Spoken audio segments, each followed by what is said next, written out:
Friends, welcome to Kasthu kitchen. ஒவ்வொரு நாளும் ஒரு புது புது ரெசிபிஸோட நான் உங்களை மீட் பண்றேன். அந்த வகையில இன்னைக்கு நம்ம சூப்பரான வெஜ் பர்கர் எப்படி செய்யறதுன்னு பார்க்க போறோம். வாங்க வீடியோக்குள்ள போலாம்.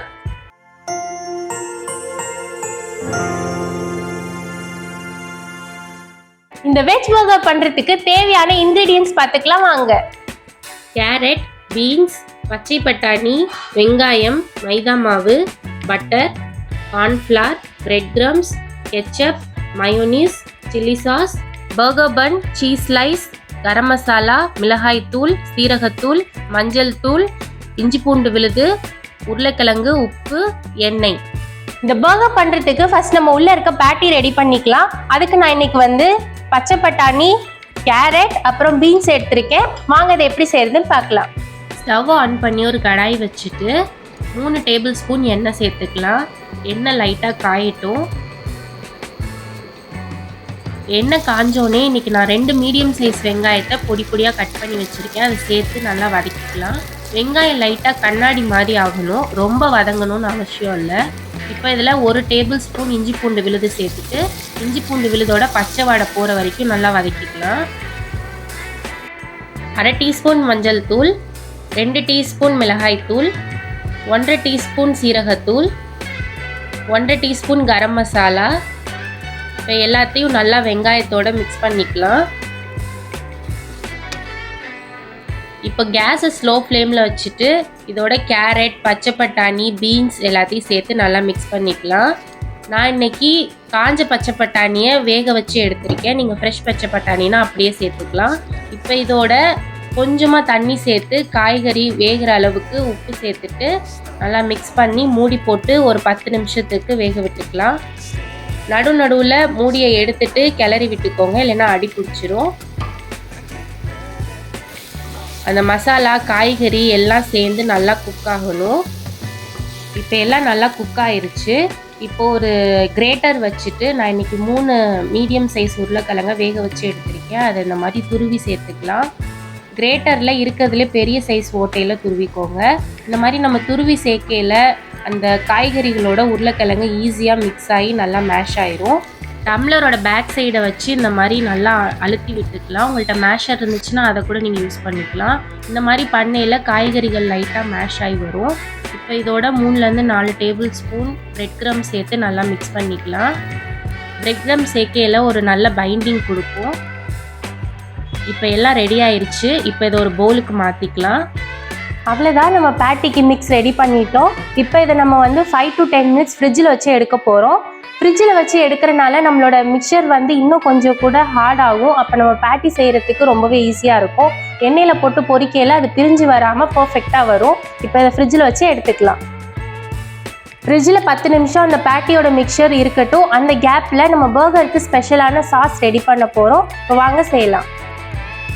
நான் இன்றைக்கி 3 டேபிள் ஸ்பூன் மயோனீஸ் எடுத்திருக்கேன். அதோட 2 டேபிள் ஸ்பூன் கெச்சப், அதோட 1 டேபிள் ஸ்பூன் சில்லி சாஸ் சேர்த்து நல்லா மிக்ஸ் பண்ணிக்கலாம். இந்த டிப்பு நீங்கள் ஃப்ரைட் ஐட்டம்ஸ் எல்லாத்துக்கூடையும் சாப்பிட்லாம். டேஸ்ட் சூப்பராக இருக்கும். அவ்வளோதான், நம்ம பர்கர் சாஸ் ரெடி ஆயிடுச்சு. நம்ம பேட்டியோட மிக்ஸை 10 நிமிஷம் ஃப்ரிட்ஜில் வச்சு எடுத்தாச்சு. இப்போ இதை குட்டி குட்டி பேட்டியாக தட்டி எடுத்துக்கலாம். இப்போது நம்ம ரெடி பண்ணி வச்சுருக்க மிக்ஸ்லேருந்து கொஞ்சமாக எடுத்து பால் மாதிரி பண்ணிவிட்டு குட்டி குட்டி பேட்டியாக தட்டிக்கலாம். பேட்டி ரொம்ப திக்காக இருக்கக்கூடாது, அதே சமயம் ரொம்ப மெல்லிஸாகவும் இருக்கக்கூடாது, மீடியம் ஷேப்பில் இருக்கணும். இந்த மாதிரி நல்லா தட்டி எல்லாத்தையும் ரெடி பண்ணிக்கலாம். அவ்வளோதான், சூப்பராக எல்லாம் ரெடி ஆயிடுச்சு. அவ்வளோதான், நம்ம பேட்டி ரெடி பண்ணிட்டோம். இப்போ இதை கோட் பண்ணி பொரிக்கிறதுக்கு மாவு ரெடி பண்ணிவிட்டு நம்ம பொரிச்சு எடுத்துக்கலாம். ஒரு மிக்சிங் பவுலில் 1 கப் மைதா மாவு, 1/2 கப் கார்ன்ஃப்ளவர், தேவையான அளவு உப்பு, 1/2 டீஸ்பூன் மிளகாய் தூள் சேர்த்து நல்லா மிக்ஸ் பண்ணிக்கலாம். மிளகாய் தூள் ஆப்ஷனல் தான், ஆனால் சேர்த்தோன்னா ஒரு நல்ல கலர் கொடுக்கும், ஃப்ளேவரும் நல்லாயிருக்கும். இப்போ கொஞ்சம் கொஞ்சமாக தண்ணி சேர்த்து பஜ்ஜி மாவு பதத்துக்கு நல்லா மிக்ஸ் பண்ணி எடுத்துக்கலாம். எந்தவித கட்டி இல்லாத அளவுக்கு மிக்ஸ் பண்ணிக்கோங்க. இப்போ நம்ம ரெடி பண்ணி வச்சுருக்க பேட்டியை அதில் மாவில் சேர்த்து நல்லா டிப் பண்ணிவிட்டு இங்கே நான் சைடில் பிரெட் கிரம்ஸ் வச்சுருக்கேன், அதில் போட்டு நல்லா ரோல் பண்ணி எடுத்துக்கலாம். பிரெட் கிரம்ஸ் இல்லைன்னா ஒன்றும் பிரச்சனை இல்லை. ப்ரெட்டை மிக்சியில் போட்டு 2 சுற்று சுற்றுனீங்கன்னா சூப்பராக ரெடி ஆயிரும். பிரெட் கிரம்ஸில் நல்லா கோட் பண்ணிவிட்டு இப்போ ஒரு பேனில் நான் இன்றைக்கி ஷாலோ ஃப்ரை தான் பண்ண போகிறேன். அதுக்கு தேவையான அளவு எண்ணெய் சேர்த்து எண்ணெய் காஞ்சோடனே ரெடி பண்ணி வச்சுருக்க பேட்டியை சேர்த்துட்டு லோ ஃப்ளேமில் வச்சு 2 சைடும் கோல்டன் ப்ரௌன் ஆகிற வரைக்கும் ஃப்ரை பண்ணி எடுத்துக்கலாம். ஒரு சைடு வெந்துருச்சு, இன்னொரு சைடும் திருப்பி போட்டு நல்லா ஃப்ரை பண்ணி எடுத்துக்கலாம். ஃப்ரை பண்ணையில் லோ ஃப்ளேம்லேயே வச்சுக்கோங்க, இல்லைன்னா சீக்கிரமே கரிஞ்சிரும். சூப்பராக நம்ம பேட்டி ரெடி ஆயிடுச்சு. இப்போ ஒரு பிளேட்டில் வச்சுட்டு பேட்டி சூடாக இருக்கையிலே அது மேலே சீஸ் ஸ்லைஸ் வச்சுக்கலாம். அப்போ பேட்டியோட சீஸ் நல்லா மெல்ட் ஆகி செட் ஆயிடும். அவ்வளோதான், நம்ம பேட்டி சூப்பராக ரெடி ஆயிடுச்சு. இப்போ பன்னை நம்ம டோஸ்ட் பண்ணிவிட்டு பர்கரை அசம்பிள் பண்ணிடலாம். கேஸ் ஆன் பண்ணி ஒரு தோசைக்கல் வச்சுக்கலாம்.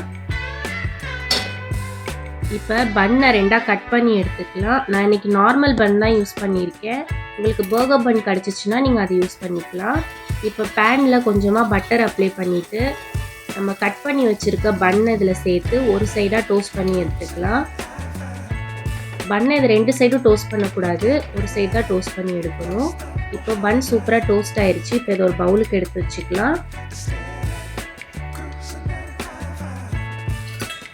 இப்போது நம்ம பர்கருக்குள்ளே வைக்கிறதுக்கு வெங்காயத்தை நல்லா ஸ்லைஸாக கட் பண்ணி எடுத்துக்கலாம். இந்த மாதிரி ஸ்லைஸ் பண்ணி வெங்காயம் உள்ளே வைக்கையில் நம்ம பர்கரோட சேர்த்து சாப்பிடையில ஒரு க்ரன்ச்சினஸோட டேஸ்ட் சூப்பராக இருக்கும். இப்போ வெங்காயத்தை இந்த மாதிரி ரிங்காக பிரித்து எடுத்துக்கலாம். இந்த மாதிரி பிரித்து வைக்கையில் நம்மளுக்கு சாப்பிட்றதுக்கு நல்லாயிருக்கும். இப்போ அதே மாதிரி தக்காளியும் நல்லா ஸ்லைஸாக கட் பண்ணிக்கலாம். உங்களுக்கு தக்காளியோட சீட்ஸ் பிடிக்காதுன்னா அதை நீங்கள் ரிமூவ் பண்ணிக்கலாம். இப்போது பர்கர் அசம்பிள் பண்ணிக்கலாம். நம்ம டோஸ்ட் பண்ணி வச்சுருக்க பன்னில் ஏற்கனவே நம்ம ரெடி பண்ணி வச்சுருக்க பர்கர் சாஸை 2 பன்லேயும் அப்ளை பண்ணிக்கலாம். சாஸ் கொஞ்சம் எக்ஸ்ட்ராவே போட்டுக்கோங்க, அப்போ சாப்பிடையில டேஸ்ட் நல்லாயிருக்கும். 2 பன்லேயும் நல்லா அப்ளை பண்ணிக்கலாம். இப்போது இது மேலே ஏற்கனவே நம்ம ரெடி பண்ணி வச்சுருக்க பேட்டியை இது மேலே வச்சுக்கலாம். நல்லா சீஸ்லாம் மெல்ட் ஆகி சூப்பராக இருக்குது. இப்போது இதில் கட் பண்ணி வச்சுருக்க ஆனியன் ரிங்ஸை இதில் வச்சுக்கலாம். இது மேலே 2-3 ஸ்லைஸ் டொமேட்டோ வச்சுக்கலாம். டொமேட்டோட டேஸ்ட் உங்களுக்கு பிடிக்காதுன்னா இதை நீங்கள் ஸ்கிப் பண்ணிக்கலாம். இப்போ அப்படியே பர்கரை நம்ம க்ளோஸ் பண்ணிடலாம். பர்கர் ஷேக் ஆகாமல் இருக்கிறதுக்கு மேலே ஒரு டூத்பிக் குத்தி வச்சுக்கலாம். அவ்வளோதான், நம்ம வெஜ் பர்கர் சூப்பராக ரெடி ஆயிடுச்சு. இது இப்போ எப்படி இருக்குன்னு நம்ம டேஸ்ட் பண்ணி பார்க்கலாம்.